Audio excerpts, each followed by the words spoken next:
Join me as I dive into the mind of Anton Chigurh and decide if he really is the most ruthless villain in movie history.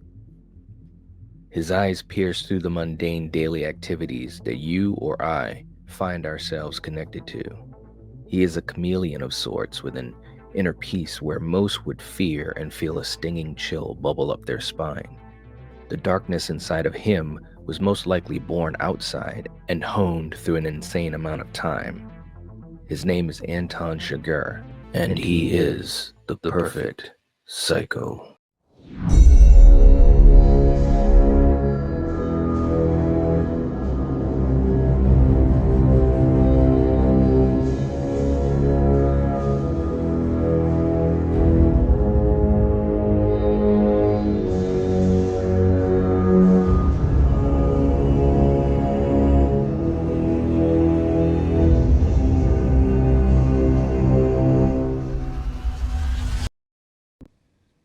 Just how well do you know Chigurh?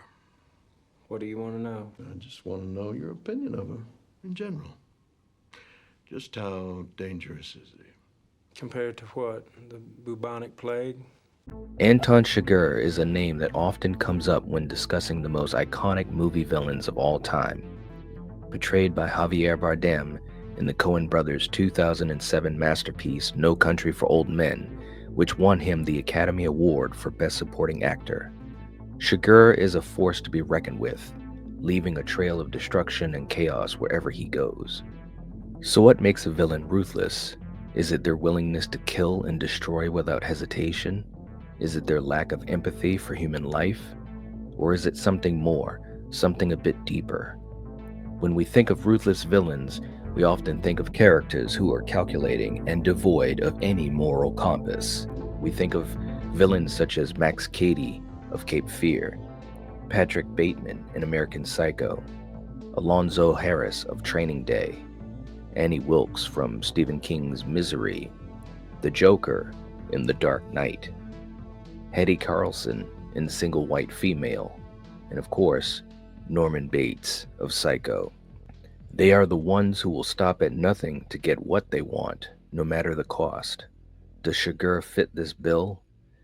I would like to argue that not only does he fit the bill, but he damn near tears the bill up. From the moment he's introduced, it's clear that he operates on a different frequency than the rest of humanity. He's a man of few words, but when he speaks, people listen. His piercing gaze is enough to make even the toughest of men quiver with fear. And yet, despite his intimidating presence, there's something nuanced about Chigurh's character. He's not just a mindless killer. He has a code, a sense of justice that drives him to carry out his own brand of twisted morality. He maintains a personal code no matter what, believing that his victims are ultimately responsible for the consequences of their choices, justifying his actions as fulfilling fate's will. But what about his actions? Does he actually meet the criteria of a ruthless villain? Take, for example, his relentless pursuit of Llewellyn Moss. Chigurh is hired to retrieve a briefcase containing $2.4 million, and he'll stop at nothing to get it. He kills without hesitation, leaving a trail of bodies in his wake. And yet, despite the carnage he causes, there's a sense of detachment about him, as if he's simply doing what needs to be done. This is one of the most striking aspects of Chigurh's character, his complete lack of empathy. He's a man who can look someone straight in the eye and pull the trigger without flinching. It's a chilling quality that makes him all the more unsettling. And it's not just his actions that are ruthless, it's the way that he carries himself, with an air of quiet confidence that's both captivating and terrifying. Interestingly enough, this is perhaps the most important aspect of who he isn't. Anton isn't a hitman. Not in his eyes, anyway. He has his code, the mandate of methods that he shows no deviation from. There is no right or wrong in his eyes. There is only fate, which is represented by the coin that he flips for some of his victims. Heads or tails is the fair decider of the outcome for those that are unlucky enough to be in his path. Throughout the film, Chigurh's presence is felt in every scene, even when he's not on the screen. He's a force of nature, unstoppable and unrelenting. And yet, despite this obvious monstrosity that he is, there's something fascinating about him. Something that draws us in, and something that makes us want to understand what drives him. So what else do we know about Anton Chigurh? Anton is portrayed as the main antagonist, even though he never shared a scene with the story's main protagonist, Ed Tom Bell, played by Tommy Lee Jones. His main weapon of choice is a captive bolt pistol, which he uses to smash holes in human skulls or open door locks. He also uses a silenced semi-automatic shotgun, which comes in handy in the scene where he single-handedly killed a group of Mexicans who were sent to kill Chigurh's target, Llewellyn Moss. He also carries with him a Tech 9 pistol. Anton Chigurh can best be described as a textbook psychopath. He is completely devoid of any form of empathy and compassion, is extremely emotionless, and doesn't feel compunction nor remorse for any of the murders that he commits. If the rule you followed, Roger is, of what use was the rule? In the film, you see him move throughout the world with a calmness and a lightness that doesn't mirror his ability to be ferocious if the situation calls for it. In the beginning of the film, we see him being arrested and brought to a jail in handcuffs. While the distracted officer is on the phone, Anton brings his hands down over his feet in front of him so that he can choke the officer with the handcuffs. It's one of the few times he is seen to struggle and exert, but even in that moment, you can also see him take a deep breath and return to a fairly content state while the officer is slowly choking and dying. It's as if he is removing himself from the act itself. In essence, he's absolving himself of the sin. His outlook on life points to the goal ahead and nothing more.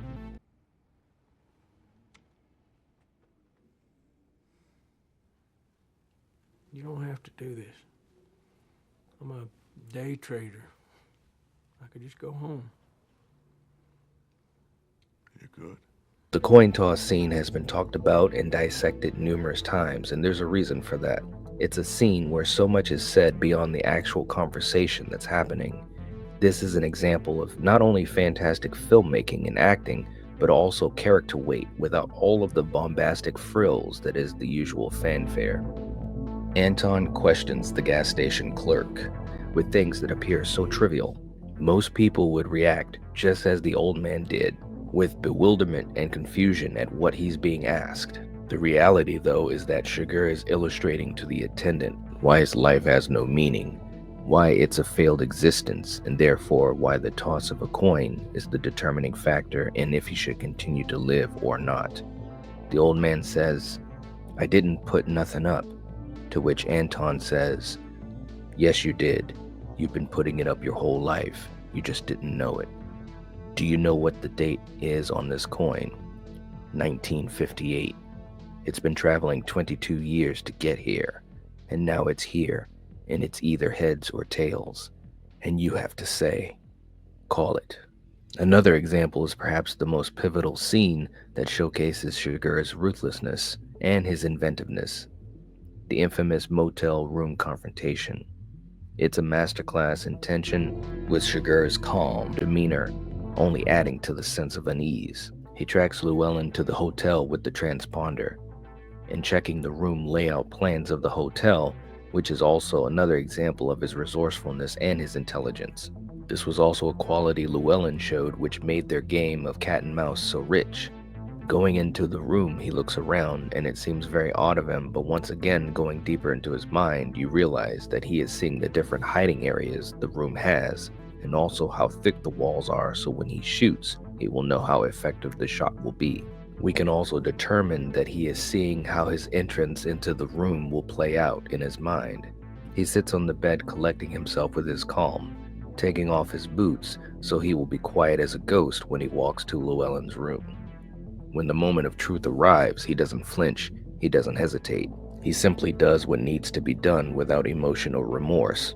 3 Mexicans were in the room waiting to ambush Llewellyn. What they got was the emissary of death itself.